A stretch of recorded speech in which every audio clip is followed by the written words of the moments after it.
theory of evolution has always been at loggerheads with religion. That's mainly because the foundations of most religions, especially the Abrahamic ones, crumbled ever since Darwin came out with his now famous theory. The theory of evolution by means of natural selection caused creationism to crumble. The idea that human beings were not created by a supernatural entity and that we evolved naturally like all other animals was a bitter pill to swallow for most believers. And it still is for many apologetics. Even the Catholic Church, who had vehemently contested the theory of evolution, had to finally accede defeat and accept the fact. And it was not the magnanimity of the Church which made them accept it. It was a huge amount of evidence that was in favor of this theory which prompted Pope Francis to make this statement a few years ago. So in this video, we will look at an incident which happened in Pakistan recently and also see the state of evolution in our country as well. Please don't forget to share, like and comment, as it helps the algorithm to show the video to many others. And if you're new to the channel, please subscribe and also see the earlier videos made on this channel. Hello, I am Anand and you're welcome to Pale Blue Thoughts, the channel which exposes pseudoscience and promotes scientific temper.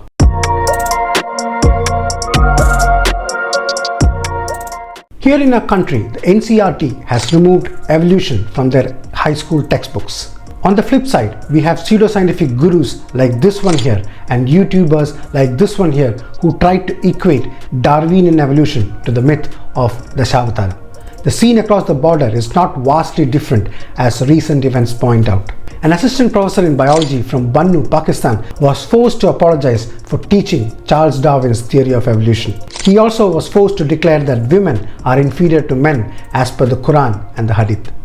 The viral video was shared by Haris Sultan, an ex-Muslim on Twitter, or rather X, recently with some strong words condemning the act. He calls Pakistan a third world hellhole. Mind you, he's a Pakistani even though he lives elsewhere now. Sher, an assistant professor of biology at the government postgraduate college in Bannu, was made to apologize officially at the deputy commissioner's office and made to say that all scientific and rational ideas that are in conflict with the Islamic Sharia, including Darwin's theory of evolution, are falsehoods. Sher, who has an MSc degree and an MPhil in human genetics, no less, was also made to sign a 3-page document, that too on stamp paper. So what could have irked these fanatics, you may ask? Well, Professor Sher spoke at a lecture on women's rights in light of the Constitution and the law earlier this month. His remarks during the conference weren't received well with local religious leaders who accused him of spreading debauchery and speaking against Islam and local culture. In Islam, when people talk about evolution, many consider it against their beliefs. In the past, studies have showed that 3/4 of Muslims either completely disagree with evolution or have some doubts about it. They often don't want it to be taught in Muslim schools and colleges. They do this to keep people from learning about evolution and create confusion or ignorance about it. There is this Turkish writer Harun Yahya who has a big influence on how people talk about evolution. He says evolution is against Islam because it encourages atheism. And there are also religious scholars who reject evolution because they interpret their religious books that way. And who can forget Zakir Naik, the well-known Muslim televangelist who dismisses evolution as just a theory, mixing up its everyday meaning with the scientific one. This mix-up makes it harder for religious and scientific folks to understand each other. And so we have this textbook from Pakistan which teaches evolution like this. Let me read it for you. The theory of evolution as proposed by Charles Darwin in the 19th century is one of the most unbelievable and irrational claims in history. Despite this, over its 150-year history, the people who have accepted it have failed to produce any scientific evidence supporting the theory. I won't read the entire thing. You can pause the video, make the screen bigger and read the entire paragraph. It ends with the statement that every intelligent, unprejudiced person with a conscience knows that Allah has created all these living things with His innumerable power. Okay, so you say evolution has no evidence, but what is the evidence for that last statement? Well, the Islamists can keep denying evolution, but the reality is that evolution is now a proven fact with mountains of evidence backing it. In fact, we have progressed so far from Darwin's days that we no longer need fossils to prove evolution. Genetics have changed the playing field entirely. And for someone who studies biology, evolution is the cornerstone, the pillar, the fundamental element to understand the diversity of life. So it is quite natural that a professor in biology and human genetics would speak in its favor. I'm not displaying the video here for fear of copyright, but I will link it up in the description. When you watch the video, pay close attention to the faces of the people who are making him say the words of apology. Notice the pride and arrogance on their faces as if they are doing something really great. The confidence on their faces and the body language clearly shows that they are proud that this is what will happen if you speak against us. I'm sure he was forced to make this apology by the apologists to save his own life, as blasphemy is condemned with death in Pakistan. Just like the way Galileo was forced to tender an apology for his support of the heliocentric model of the solar system, which stated that the earth revolved around the sun by the Catholic Church, a fact which we know today as being the reality. There is a striking similarity with Galileo's case and Sher case, but the sad fact is that when one incident happened in the early 17th century, when science was not very developed and religiosity was a lot stronger, the second incident is happening in the 21st century, where things have progressed much further. In both cases, the ideas that these people put forward were the right ones. We have truckloads of evidence for evolution, and you can check out this video that I have done in case you want to know more. In fact, I have an entire playlist for videos on evolution which you should check out when you get the time.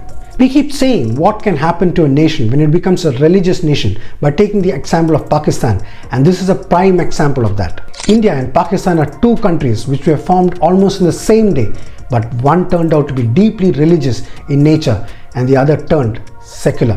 And the differences and benefits of being secular is quite evident for anyone out there. You can devour religion as much as you want, but you won't be able to progress in life or live in peace even for one day. People often say that the invent of the printing press started the beginning of the end of Christianity, and today internet and the social media are driving nails on the coffin of Islam, one nail at a time.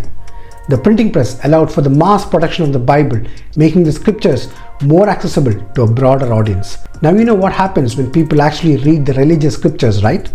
If anyone reads any religious text or book with an open mind, they would invariably relinquish their religion and turn into an atheist. We have numerous examples in front of us. Because once they understand what worthless stuff is written in them, you would no longer hold them in high esteem. Apart from saying that evolution is false, the professor was also forced to say that men and women are not equal. Today's modern society and modern morality tells you to treat all genders in the same way, with dignity and respect, and say that both sexes have the same rights irrespective of any physical differences. There should be no discrimination. However, people who lived in the 6th century had a different take on human rights, and that would be reflecting in their writings. And that is why it says in the Quran that women have half the intelligence of a man, and also that the share of the male shall be twice that of a female. It also states that a woman's testimony counts half of a man's testimony. The foundation reason for having two women witnesses is that one of the women may forget something. This verse implies that a woman's mind is weak. Surah 2:23 says that your women are your fields, so go into your fields whichever way you like. Sahih Bukhari quotes the Prophet as saying, quote, I looked at paradise and found poor people forming the majority of its inhabitants, and I looked at hell and saw that the majority of its inhabitants were women, unquote. A parallel hadith explains that the majority of the inhabitants of hell are women because they are ungrateful and harsh towards their husbands. So when your religion explicitly undermines the rights of women, it is not surprising that its followers would have similar thoughts and views. And that religiosity, which has blinded the eyes and clouded the brains, have caused the professor to tender an apology and emphasize that women are inferior to men. Now on this side of the border, there was another news that you may have heard. Recently, the Supreme Court of India quashed a public interest litigation challenging Charles Darwin's theory of evolution and Einstein's theory of special relativity. The petitioner had argued that he had studied these theories in school and college, and now he has learned that these theories were wrong. The court admonished him and asked him to improve his theory instead, and condemned the wasting of the court's time. The NCERT had removed evolution from the high school text and added it to what I believe in class 11 or 12, I'm not sure. While this act needs to be condemned, the fact remains that evolution is still taught in Indian schools. Darwin's theory of evolution is a fundamental concept in biology, and removing this chapter would impede the students' ability to comprehend the complex mechanisms that shape the natural world. I don't agree with their rationale that they did this to streamline the syllabus and make it simpler for students to understand. Removing basic concepts such as evolution and the periodic table would definitely have a negative impact on their understanding of science in general. And evolution is not so difficult to understand as well. Evidence through years of patient observation, not common sense, led to Darwin's theory of evolution. Take it away and biology instantly collapses into a meaningless jumble. Robbed of fundamentals, biology ceases to be biology, and physics ceases to be physics, and science ceases to be science. However, I'm pretty sure that no professor in India would have to face the same situation that Sher faced, and there lies the difference between the two countries. That knowledge should be acknowledged, and we should understand our excellence in certain areas, and we should all strive to make things even better. But what stands as a roadblock in this country is the idea of nationalism, which has deeply gripped our nation over the last decade. This false sense of pride which makes us suggest that we as a civilization were something great, and that we had made advancement in science in the days before the invasions, and that many scientific knowledge was present in our religious scriptures. This false sense of nationalistic pride should be replaced with patriotism instead. Both words, even though they mean something similar, convey two different tones. I shall explain. Patriotism is a love and devotion to one's own country. It involves a deep emotional attachment to one's homeland, its culture, history, and values. It is primarily an emotional and, more importantly, a positive sentiment. Patriotism tends to be inclusive and unifying, and it can promote a sense of togetherness and solidarity. Patriots respect the rights and cultures of other nations and typically do not seek to promote their country's interest at the expense of others. It involves bringing the best of other cultures into our country and making our country better. Nationalism, on the other hand, is a slightly toxic belief. It often goes beyond love for one's country and may involve a desire for political independence or to show the dominance of one's nation over others. Nationalism often gets mixed up with politics and ideas and can make a country attack another, like what happened with Germany. Nationalism can also make people feel like their country is super special, and in extreme cases make them not like folks from other places.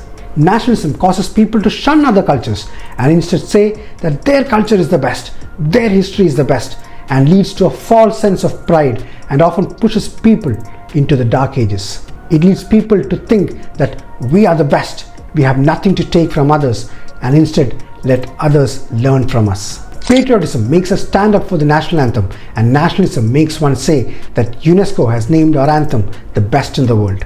I hope you see the difference now.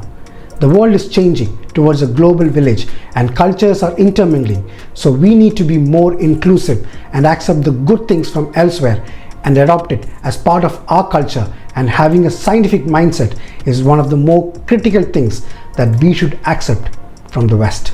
Of course, I'm referring to the so-called bucks who bleed nationalism and cause so much unwanted issues in this country. You're carrying a toxic and fascist idea, and I'm putting it rather mildly here.